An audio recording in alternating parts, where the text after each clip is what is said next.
Welcome back to the Manufacturing Know-How podcast brought to you by Rain Engineering. I'm your host, Don Rahrig, and if you enjoyed episode 2, you'll remember our discussion on how information flows into manufacturing execution systems and how GE Vernova's Proficy Smart Factory tools support that. Today, we're taking a deeper dive into the critical topic for FSMA 204 compliance, the creation of FDA-required electronically sortable spreadsheets, or ESS.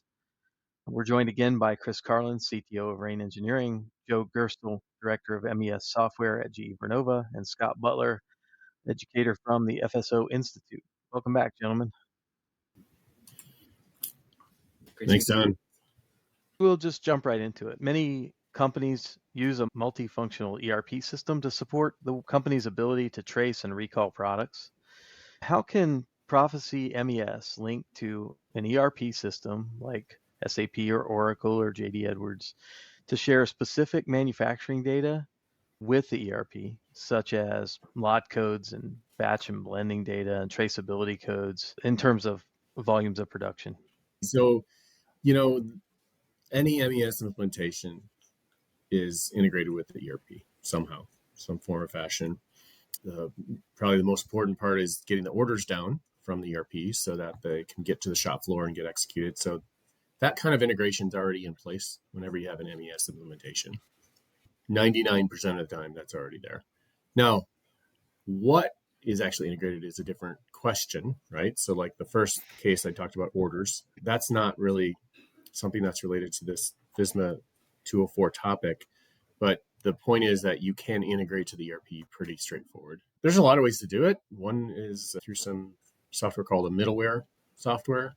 There's a lot of different middlewares out there. We have a couple that we often run into, something like a MuleSoft or a Juno, or a newer one that we've run into is OPC Router, but some other ones as well. There's Talend. There's all kinds of them that you can use to interface to the ERP. Additionally, there's other ways to do it, just file sharing between the systems, or maybe even a little more sophisticated, writing data to a database and sharing that in between the systems. Those are all custom implementations, but it's very common to interface the two systems. And what you'll see is like the MES can support things like the actual runtime data of the genealogy of the lot that was created, right? You would interface things like the product code and the product description. Sometimes that's called a material master. So you would interface from the ERP down to the MES with that material master that they call it. And that would have things like the product code description, all the details about the product and so forth, units of measure and things like that. And then you would have at least that part available. Now, some other parts, because of the FSMA 204 rules, are asking for some additional information, like things that you wouldn't maybe store. You normally wouldn't store an MES, like the brand code. Like it's not really something that in a manufacturing environment you care about. But that's something that the FSMA 204 rulings are asking for. So it's just another additional thing you could tack on to that interface and pull that over to the MES if you wanted to keep it there. There are other options and there are other ways to do this reporting, and we'll talk about them as we go through. But one way would be to put everything that you ever want to report on into the MES. And it's doable. It's not like these are highly volatile things that change all the time, right? The brand, you're not going to change your brand on your products very often, if ever. So there's a lot of that kind of stuff that's pretty low volatility that you could easily sync up and not have to worry too much about syncing in real time kind of stuff. Yeah, so when you're talking about that, how can the MES platform interface to food supplier management softwares like Food Ready or Safe Food 360, those kind, to match the product or production and batching data with supplier information, that sort of thing? Yeah, that would probably be the same way. So you'd have some sort of middleware or some sort of file sharing, database sharing technology that you would use. The middlewares make it really easy because you can do REST endpoints and all kinds of stuff. Yeah, I feel like you said before, the great thing about Proficy is there's modern ways, APIs, and these integration of third-party tools as a middleware, but also all the legacy ways. Yeah, there's all the legacy. Yeah, the old like FTP files. I mean, you can still do that if you want to. It's there. Right. It's available. It's not like probably the best way to do it, but could be done if you have an older system that you have trouble getting data in and out of. I like to add, just because of first couple of questions here really centered around the idea, obviously, of just getting data into Proficy or maybe even out of it. And Joe, you explained the sophisticated ways using middleware, and having, usually what that comes with is you have a company large enough that can support the team that really already is in that middleware layer, right? A company can come in and help with those things, but long term, you want to support that layer because it's interacting with, by definition, multiple parts of your business. And there's no one integration company that will probably run that. It's beneficial to have that in-house. So for much larger companies that you're going to run into that a lot more, I would suggest that if there are companies that only have one manufacturing site, small IT team, to have the flexibility of what I'll call custom integrations. You can think of them as SQL database, sharing of data, flat files, all the things that you were talking about before. The two benefits to a small company is that you can get it up and running pretty quickly. You are in full control over what, by definition, what data is being flowed. And you have a small team where you can put in those business rules. Whenever you have that middle where it's more than just passing data, it has to translate it from the one system to the other. You can have database IDs. You can have, even just in one system, it's 2 character strings, and in the other system it's identified as the product code all put together. So there's always that business logic that has to happen there. I just like to offer that if you don't have a middleware layer, it could be you're just not ready for that sophistication, or you're just not cost justifiable. We're just focusing on specifically right here, like if you have an initiative like FSMA 204, to just focus on that and get it rolling. And I think it's probably obvious from what you guys have just said, but this is a two-way integration with these systems, right? You can pull data in, but you can also push back out, let's say, to a warehouse management system or something like that. Yeah, definitely. That's a good point. So we've talked about how ERPs are integrated to Proficy. We've talked a little bit about how maybe a food supplier management or other outside sources can be integrated to Proficy. There's tools and capabilities within Proficy platform to manage quality, or if you have a separate quality management system, to support moving some of that quality data into Proficy to support the product traceability or a food safety investigation. But when generating the FSMA 204 required electronically sortable spreadsheet, are there tools embedded in Proficy to support direct population of a spreadsheet like Microsoft Excel or one of the native reporting tools within Proficy? Yeah, you can. There's a tool called the Proficy Excel add-in. So you can actually get to that data directly from Excel via a standard set of menus. And the application lets you query based on the various types of data that are in the MES system. For example, you might get the lot code, the lot identifier, and pull that down. That will come with the product description and product code. And then you'll have that data, and you'll go either, as we said before, you could have that other necessary data that is on the sortable spreadsheet, like the brand code, the commodity, the variety, the packaging size, things like that. Those generally aren't stored in the MES, like we were saying, but they could be, and you could have an integration that way and then just pull that data directly into a spreadsheet. Or you could pull the core data that you want into the spreadsheet that is normally in the MES, like the lot identifier and the product description and the product code. And then you could go use that data, like the product code, to reference another system to go grab things like the commodity and the brand name and the variety and things that the new electronic sortable spreadsheet calls for, which I'm actually looking at right now. So you can do it that way. You could do it through our visualization tool called Operations Hub, which allows you to talk to a bunch of different systems, right? So you could talk to the MES directly. There's a connector that lets you do that. Then there's also a connector to talk to other SQL systems in there, or REST calls. So you could do it that way too. And then in the tool, the way that Operations Hub tool works, it's basically a visualization tool, and all the clients that are part of the Proficy system run inside there. But you can also create your own applications that run alongside the out-of-the-box ones. And one of those applications could be this electronic sortable spreadsheet that allows you to go get the data from various places and stick it in a grid type widget in Operations Hub. And then it's viewable, but also there's a little download button that you can click, and it brings the data down as well. to a spreadsheet that you could then forward off to the FDA. It's a similar concept to what we were talking about with integrations with the ERP, right? There's different levels of sophistication, and depending on how quickly you need to roll something out, the question is, when the fire alarm hits and you need to create one of these spreadsheets within 24 hours, how do you get that data? And so the hard part about collecting all of the data is what we really need to focus on, because 24 hours is not enough time to find the data.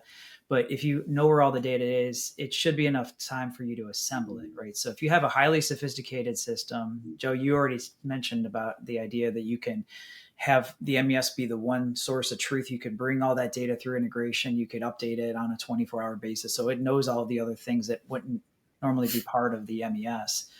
You also mentioned the idea that you can just assemble the data outside of the MES and find those common identifiers, right? So like a product code.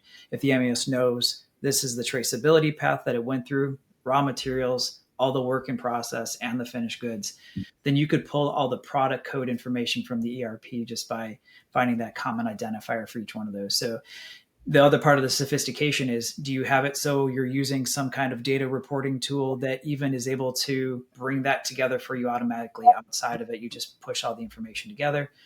Do you just manually assemble all the data? Remember, you have some time to do this. Downloading the information from Plan Apps, you mentioned things like Excel and the Excel add-in, or using Operations Hub and pulling data maybe from 2 or 3 other systems, and then just assembling that spreadsheet in its final form. So it's different levels of sophistication. We run into all of those levels, from completely automated to manual.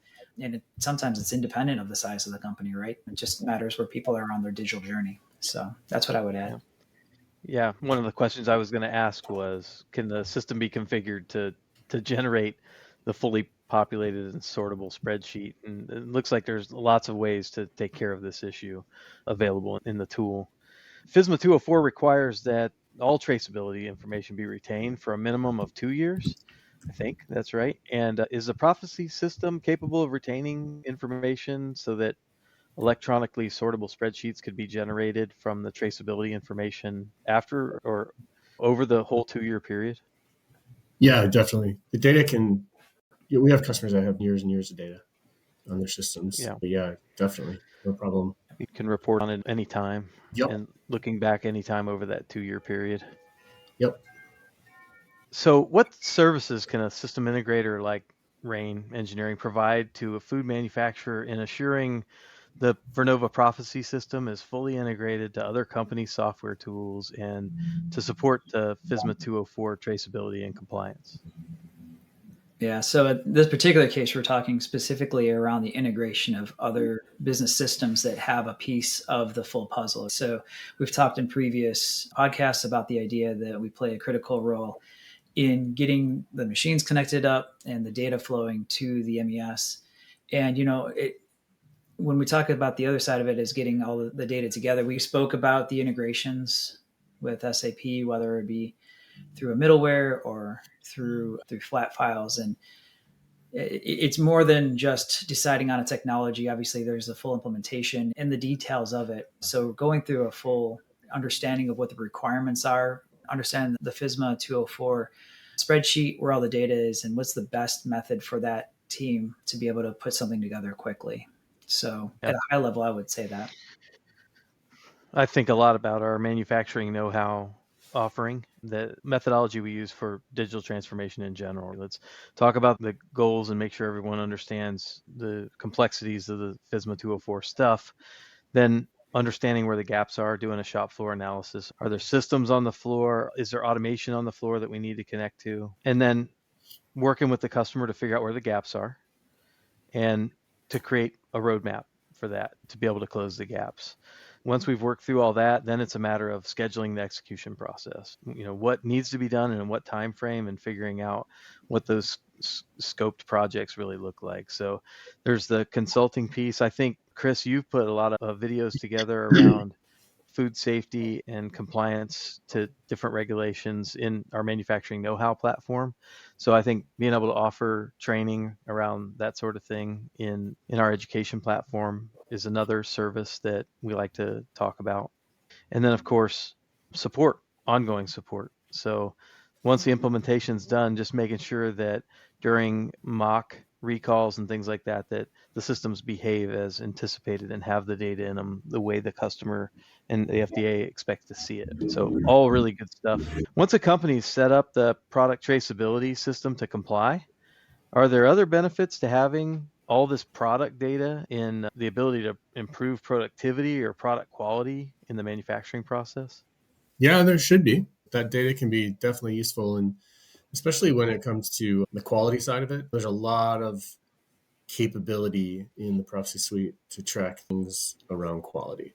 So the ability to track multiple levels of specifications, whether it's entry level in terms of you won't even let somebody enter a value that's out of specification, to the reject, to the warning, of course, so you can make sure that you actually have quality product that's going out the door. And then all the what we call specifications, those limits on either side of the target, plus the target, of course, would all include specifications. Another part of that specification is how often you want to take a particular test, right? So we call that the test frequency. And there's all that information that you're integrating between the ERP and the other systems actually can come be handy when you're looking at that specification information as well. Yeah, I was thinking about like continuous improvement, just because we're talking about food safety here, but there are all kinds of quality issues that maybe don't impact the safety of the food. That can impact the color, quality, quantity, whatever. And Yeah. having all this robust data could mean a lot of good to root cause analysis and the continuous improvement effort, and even just refining first time quality. Yeah, definitely. Yeah. Getting Yeah. your center lines, the initial run of the center lines and so forth. Yep. I think also evaluating supplier performance.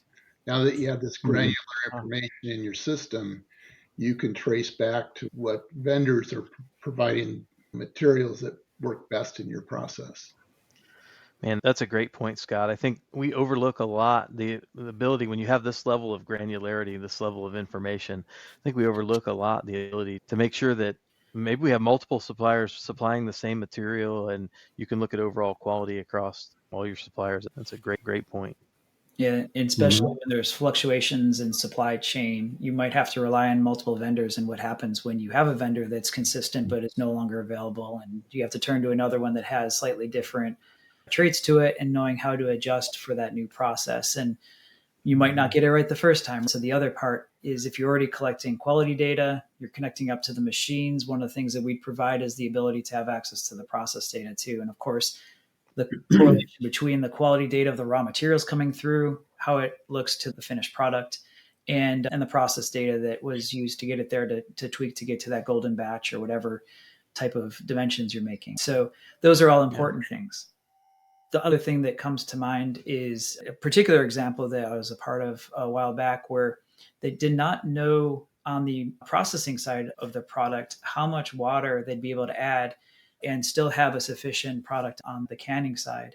And so just that traceability of understanding that every one of the batches is making to this part of the finished good, you can take those samples and start correlating it as you're manufacturing it. Are we coming up with the quality of product that we need on the filling side as well? And because of that, they were actually able to tighten their specifications and save money on even just one stock keeping unit. So there's so many different benefits. And the neat thing about what this regulation is doing, what we know everybody needs to do in the manufacturing world, which is put down the paper, pick up the digitization, and really start reaping the benefits of it, not just within your manufacturing site, but for society, as we all have a safer, more efficient place to live. Yeah, that's all good stuff. And so this week, FDA threw a wrench in the works by adding a delay to the deadline to have all this done. And so I wonder what you guys think about that. I think it's a 30-month delay for compliance, Yeah. Yeah, I saw that something too. like that. And so we had these front-running retailers like Kroger and Walmart who were out in front of this making decisions that really speed things up, and they were going to be compliant early. I'm sure they're still going to be compliant early. I don't think a delay means there's much of an opportunity to change the regulation, just giving No. everybody a little bit more breathing room to comply to the existing regulation. I wonder if any of you, Scott, how do you think this impacts people? Will people still push forward at the speed they are, and we're just helping the laggards? Or what's your opinion on that? I think we are helping the laggards to a certain extent, but I think as people work on their implementations, they've certainly learned that this is a pretty complex process. And there really needs to be a lot of integration through the whole supply chain. So that level of complexity has become real for a lot of people now. And there was a lot of push by leadership in the food processing industry to get some type of delay. Even people that are working this every day have had some concern. But I think all that really does is now that people have had a chance to really learn what's involved in the regulation, they better use the delay to their advantage and design their systems and make their purchase decisions on technology, et cetera, that are going to be supportive of whether it comes through government mandate or customer requirement. You're going to have that capability sooner than later. Yeah, that's FSMA 205. Yeah. I'm not even ready to start talking about that yet. So, Chris, I think it's interesting. You always talk about process and helping the customer make sure they've optimized the process. And so in FSMA 204 compliance, or really any regulatory compliance, you can't just assume that the current process is going to be adequate, right? That you have to start with the process and even the way people are doing work before you even make considerations for tools like Proficy, right? That's correct. And in fact, we're surprised with the deadline that we were up against here, because it's not just a matter of putting enough time to put a system in place. In the previous podcast, we spoke about the idea that the manufacturing process itself might not be set up in a way where there can be accurate readings of every measurement of every lot used and have the level of traceability that's needed. So in some cases, I could see manufacturers having to rethink the way they do their process. To what extent does that mean? Of course, it's going to vary by site, but to have this extra time, these extra months to figure out not just how are we going to hook up sensors and get the integration to our ERP and all that. There could be some opportunities where it'll be making things more efficient maybe, but certainly tracking things in a way that it'll be more accurate. We've run into cases where it's just not happening right now. Like people would have to rethink and invest in sensors in order to really get the accuracy that they're asking for. Yeah, and that's, I think, what Scott was alluding to when we were talking about the delay, is that people got into it thinking I can apply some digital technology to this, and found out that actually we have to change the way we do this altogether in order to capture it with the digital technology. And so I think that's an important point. I think that's a good example too, a good illustration of that exact situation. Any other comments as we reach the end of our time here today?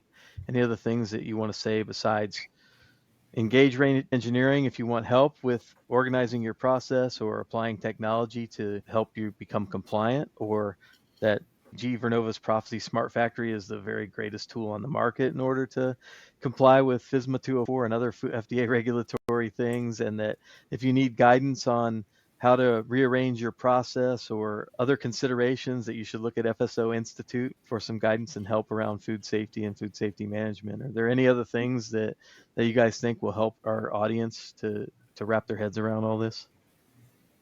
Even with the delay, get started now. Come ask us for help, and we're all here to help you. Yeah, don't get too concerned about the report. It's really, I think the processes are going to change a little bit, and you need to be prepared for that. So get started quickly. You got a little extra time, but don't let it run out. All right. So we've reached the end of episode 3 of the food transparency and food safety FSMA 204 discussions. There may be some bonus items available in the future for those people who are affected by the delay. And we're looking forward to your comments. So be sure and leave comments on whatever platform you're viewing the podcast on. Thanks so much. I'm Don Rahrig signing off for Chris Carlins, Joe Gerstl, and Scott Butler. Everybody have a great weekend.